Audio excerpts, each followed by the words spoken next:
What would you do if you heard a knock coming from inside a coffin at your own niece's funeral? When Clara Westwood returned to her fog-drenched hometown, she thought she was just saying goodbye to two children she loved. But when a little girl pointed at the coffin and whispered, "He moved," everything changed. What followed wasn't just supernatural, it was ancestral, a dark force that feeds on twins, a forest that remembers, and a woman forced to face a forgotten past, including the twin sister she never knew had survived. Some secrets stay buried for decades, some gates were never meant to be opened, and sometimes the monster isn't just in the woods, it's in your bloodline. If stories like this send chills down your spine and make your heart race, you're in the right place. Subscribe to the channel now and hit the notification bell so you don't miss the next haunting tale. And if this story made you feel something, fear, curiosity, or maybe even hope, share it with someone who needs to hear it. And tell us in the comments, would you have entered the forest, or would you have left the gate closed forever? Clara Westwood gripped the steering wheel tighter as her car coasted into Dovemore. The trees leaned in from both sides of the road like mourners in procession, their skeletal branches veiled in early fog. The sign she hadn't seen in over 20 years was still there, though rusted. "Welcome to Dovemore, Est, 1821. She swallowed. The town hadn't changed. Still grey, still silent, still too full of memories. It was as if the buildings remembered her and were deciding whether to forgive her return. She parked outside her brother Mike's house, their childhood home. The porch creaked as she stepped up. The door opened before she could knock. Mike stood there, taller than she remembered, with streaks of silver through his black hair and lines that hadn't been there when they last spoke. He didn't say anything at first. "You came," he finally murmured. "Of course, I did," Clara said. "They were my nieces." He nodded and stepped aside. Inside, the house smelled like lemon cleaner and grief. Sarah sat at the dining table, a mug untouched in her hand. Her eyes were red and empty. On the floor beside her, 6-year-old Maisie sat cross-legged, drawing with a red crayon, humming softly to herself. Clara knelt. "Hi, Pumpkin." Maisie didn't look up. "They told me you'd come. Arlen said you'd know what to do." Clara blinked. "What?" Maisie finally looked up. "He said you remember." Clara stood unsteady. The next morning, Clara wandered the house. The twins' bedroom had been left untouched, their beds made, a teddy bear on each pillow. Maisie followed her in and stood silently. Clara asked, "Do you want to talk about what you said yesterday?" Maisie tilted her head. "He visits me at night. He's tall, no face, but he knows my name." "Maisie," Clara said gently, kneeling, "that's just a bad dream." Maisie frowned. "Then why did Arlen draw him too?" She handed Clara a folded paper, a child's sketch. 2 stick figures, Arlen and Aurora. A third figure loomed beside them, twice their size, with long arms and a scribbled-out face. Clara's breath caught. Later during the wake, neighbors came and went, whispering condolences. Clara stood by the fireplace when Sarah approached. "I keep hearing them," she said. "Footsteps upstairs, toys moving." "You're grieving," Clara said. "It plays tricks." "Is that what you told your patients?" Sarah snapped. Clara stiffened. "Sorry," Sarah whispered. I don't know what's real anymore." The funeral was held under slate clouds. The chapel sat quiet, heavy with breath and uncried sobs. 2 white coffins at the front. Clara sat beside Mike, with Maisie between them. The priest began to speak. That's when it happened. Arlen moved. Maisie's screams sliced the air. Everyone turned. She stood pointing. "I saw him! His hand!" Mike rose, stunned. Clara clutched Maisie. Then came a soft knock. Not loud, just enough. Gasps. Someone fainted. The priest stammered. "It could be trapped air. That sometimes..." But no one believed him. Mike rushed forward. Sarah screamed, "Don't open it!" Clara stood frozen. Maisie leaned into her. "He's still trying to get out," she whispered. They postponed the burial. That night, Clara couldn't sleep. She wandered the house until she reached the attic stairs. Something pulled her upward. Dust swirled in the flashlight beam. Boxes labeled school, Christmas junk. One was unmarked. She opened it. Inside, a journal, child's handwriting, Arlen's. He stands in the trees. He has no face, but he watches. He whispers at night. Pages of drawings followed. The same figure from Maisie's page. One drawing showed 2 coffins, the watcher behind them. She turned to the last page. He's almost here. He'll take 1, then 2. Footsteps creaked behind her. She spun. No one, but a whisper curled through the air. You remember. Clara stared out the twins. Window. The forest loomed, silent, watching. She turned to leave and stopped. The back door was open. She raced down, heart pounding. In the yard stood Maisie, barefoot, in her nightgown. Maisie! Clara ran to her. Maisie didn't move. He said, I can come too, but only if you remember. Clara knelt, hugging her tight. You're not going anywhere. Not with him. Maisie looked at her, blinking. Then you need to remember the trees. Clara stared into the forest. A shape flickered between trunks. Memories stirred. The smell of moss. A girl's laughter. Another voice. Run, Clara! Don't let him find us. Her chest tightened. I think, she whispered, I've been here before. Clara sat at the edge of the couch the next morning, sipping coffee gone cold. The air in the house felt heavier, like grief had turned physical. Maisie sat in front of the fireplace with her crayons again. She was drawing fast, like she couldn't stop. Clara approached and knelt beside her. What are you making? Maisie looked up. It's you and Celine. Clara froze. What? Maisie showed the drawing. 2 girls with identical braids held hands under dark trees. Behind them loomed a tall, faceless shadow with red eyes. That's the Watcher, she said simply. Clara swallowed. Maisie? Where did you hear that name? Maisie shrugged. He told me, in my dream. Later that morning, Mike opened the front door and paused. A dense white fog had settled over the town. The world looked erased. Sarah stood beside Clara by the kitchen window. The twins' room is freezing, she said. I turned off the air. The vents aren't even on. Clara walked upstairs. Cold bit through her sweater as she entered the bedroom. On the mirror, words were written in a thin mist. She's next. Clara staggered back. She ran to Maisie, who sat near the door, humming again.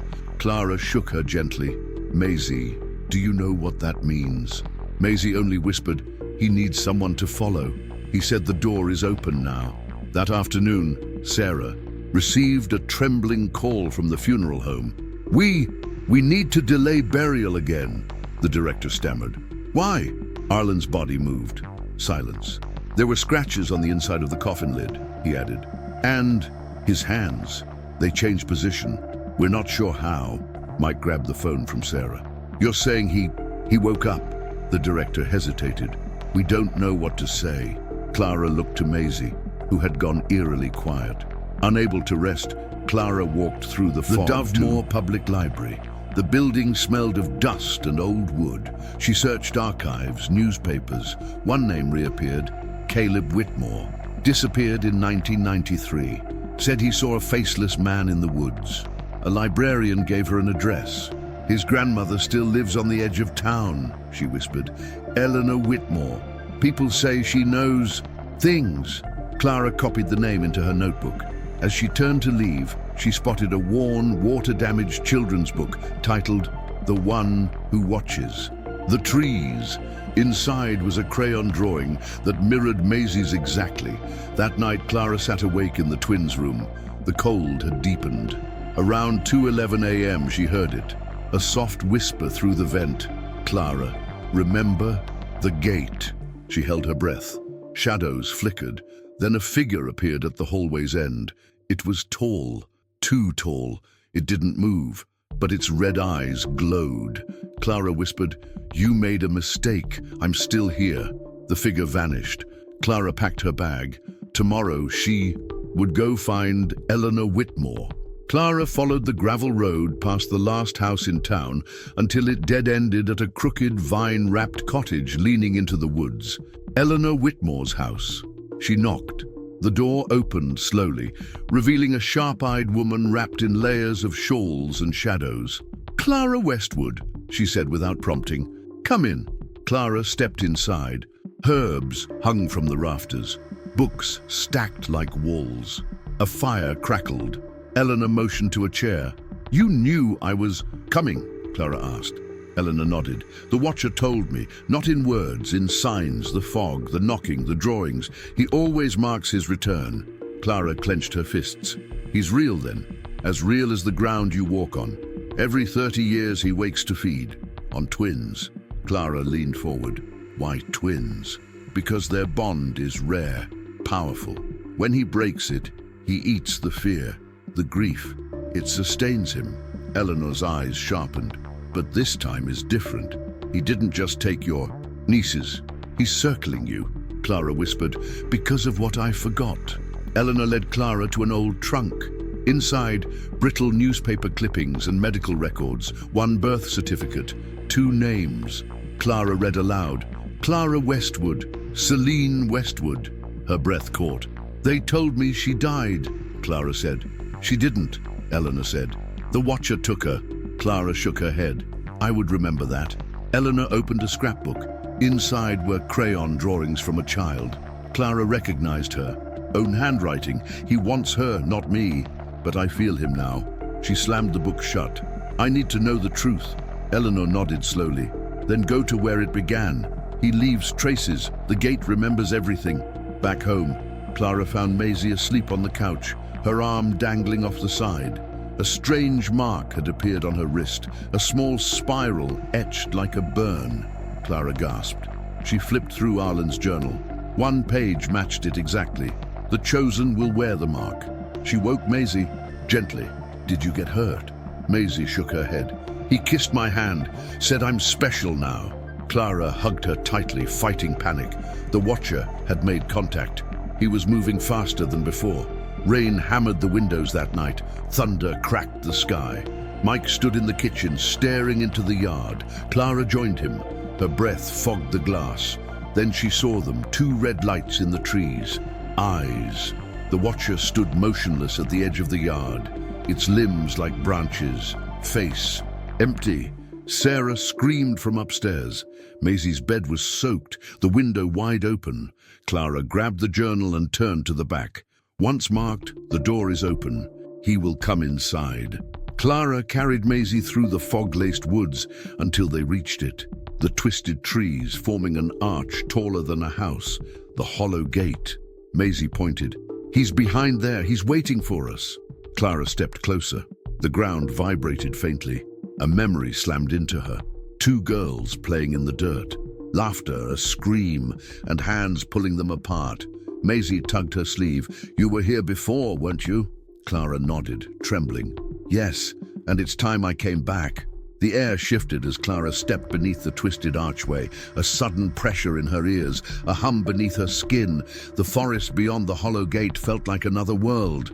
Maisie stopped at the threshold. "I can't go," she whispered. Clara turned back. "Wait here, don't move." Maisie nodded solemnly, clutching her crayon. Like a talisman. With each step the light dimmed. The canopy above thickened, swallowing sound. Then came laughter, a child's laugh.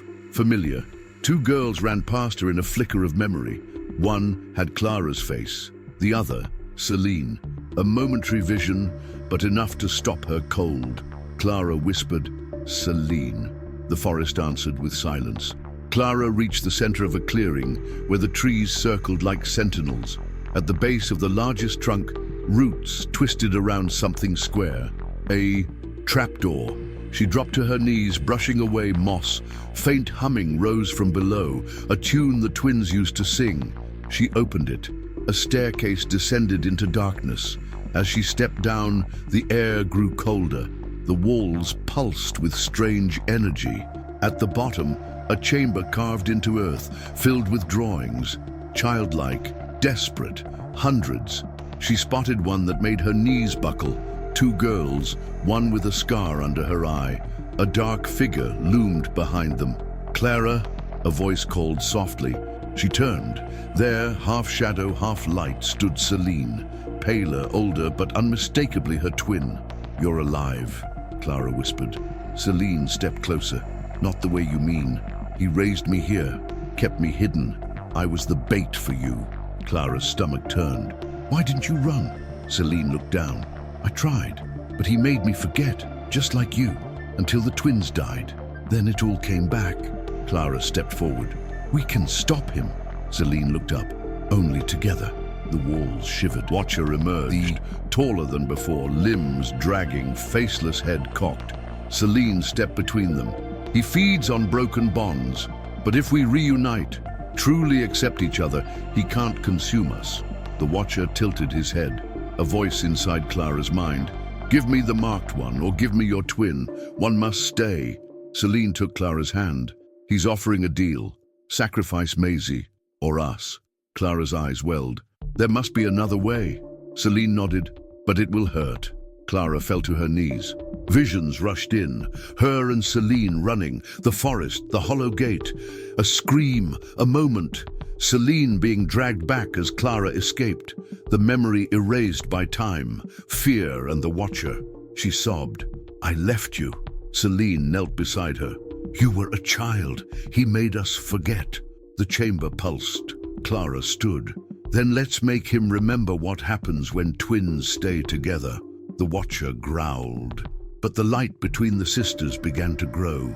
The motel room was quiet except for the soft hum of the air conditioner. Clara awoke to the sound of silence, a stillness too deep. She bolted upright. Maisie's bed was empty. Panic surged. "Maisie!" she called out, rushing to the bathroom, then the hallway. Nothing. On the pillow, a drawing. Crayon lines showed the hollow gate, Maisie standing beside the Watcher, beneath it in shaky red. "You have until sunset." Clara gasped. Sarah, awakened by the commotion, burst into the room. "She's gone," Clara said. "He took her." Mike appeared behind them, holding a flashlight. "Then we're going to get her back." They followed a trail of drawings Clara had found in Maisie's backpack, each map-like, each leading deeper into the woods. The air grew thick with fog as the trees stretched taller. Time slipped strangely. The sky shifted from morning to dusk in minutes. Sarah stumbled. Mike caught her. "We're running out of time," Clara whispered. They came to a ring of stones. In the center lay a crayon, glowing faintly. Clara picked it up. A whisper echoed through the trees, closer. She looked at the others. "We keep going." The hollow gate loomed through the fog, more twisted than ever. Maisie stood at its base, dazed, barefoot, eyes vacant. Behind her, the Watcher. Clara sprinted toward her. "Maisie!" Maisie looked up slowly. "He said I can stay if you choose." Clara turned to the Watcher, fury burning in her. "Let her go!" The Watcher didn't move, but the air rippled with its presence. Celine stepped from the fog. "It's begun. The bond is in play. But there's another choice coming." Light flickered across the clearing. Two glowing figures emerged, Aurora and Arlen. Clara choked back a sob. "Oh my God!" The twins smiled, calm and peaceful. Aurora spoke first. "It doesn't have to keep happening." Arlen nodded. "But only if we finish it together." Celine turned to Clara. "They can seal it, but only by choosing the dark willingly." Clara gripped her sister's hand. "Then we go together." The Watcher roared. The ground trembled. The trapdoor at the gate opened again. Maisie screamed, "No, don't let them go!" Clara pulled her back. "They're not being taken, they're choosing." Aurora and Arlen stepped forward, hands clasped. Behind them, Clara and Celine stood united. As the twins crossed the threshold, a brilliant light burst from the earth. The Watcher howled, its form unraveling like smoke. The hollow gate shuddered, then collapsed. When the light faded, the trapdoor was gone, the forest silent, the curse broken. The forest was still. For the first time in decades, no fog rolled over the trees. The hollow gate was gone, reduced to splintered bark and soft soil. Birds had returned. Sunlight filtered through green branches without distortion. Clara stood at the tree line, breathing in air that no longer held whispers. She turned to Maisie, who clutched her hand quietly. "It's really over," Clara said. Maisie nodded. He's not coming back. The light told me. Behind them, Mike and Sarah sat on the porch steps. Sarah leaned into Mike's shoulder. He no longer looked like a man fighting something invisible. Inside the house, the twins' room was no longer cold. Toys sat unmoved. The silence wasn't heavy anymore. It felt like sleep after a long cry. Days passed. Clara stayed in Dovemore. Her suitcases remained unpacked. She walked with Maisie to the creek each morning, no longer fearing shadows. Maisie had changed, a little taller, a little wiser. The drawings stopped being dark. Now she sketched. Wildflowers, suns, birds. Sarah began journaling again. Mike repaired the fence, humming to himself. The air inside the Westwood home was warm with something forgotten, normalcy. One night, around the fire pit, Clara spoke softly.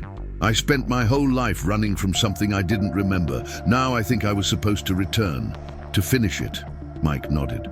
And you did. We all did. Maisie leaned against Clara. The forest is quiet now. It likes us again. They planted a tree together. An aspen, tall and young, in the corner of the backyard. Maisie helped pack the soil around the roots. Clara laid a stone beneath it, etched with one word, together. 2 wildflowers bloomed the next morning beneath the tree, one white, one blue. Aurora and Arlen's favorite colors. Clara smiled, eyes stinging. They're still with us. Sarah placed a hand on her shoulder. They always will be. One afternoon, Clara found Maisie in the sunroom, crayons scattered, humming to herself. She held up her drawing. It showed Aurora and Arlen in a bright field. The sun was big, the grass glowing. The twins held hands, smiling. Behind them, 2 trees bent gently toward each other. It's peaceful now, Maisie said. Clara framed the drawing and placed it on the mantel. It sat beside Arlen's journal, now closed forever. That night, Clara sat alone on the porch, listening to the wind move through the leaves. It didn't sound like breathing anymore. It sounded like laughter, childlike, joyful. Maisie joined her, blanket over her shoulders. They're proud of us, she said. Clara didn't question it. She just whispered, I know. And as the stars blinked awake and the trees swayed gently, the world felt like it had exhaled. The curse was over. The love remained. What if the forest really does remember? What if a bond between twins is more than emotional?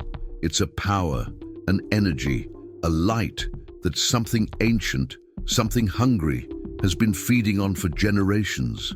In whispers of the hollow gate, Clara Westwood didn't just return to bury her nieces. She returned to face a truth long buried with her own past. From a knock inside a coffin to a forgotten twin raised by a forest entity, this haunting story leaves one question echoing in the silence. What would you sacrifice to end a curse? And who would you become if you survived it? Tell us in the comments, would you have made the same choice Clara did? If this story pulled you into its fog-covered mystery and left you breathless at the hollow gate, then don't forget to subscribe to the channel. We bring you more emotionally gripping, suspense-filled stories where the line between memory and myth is razor thin. Hit the like,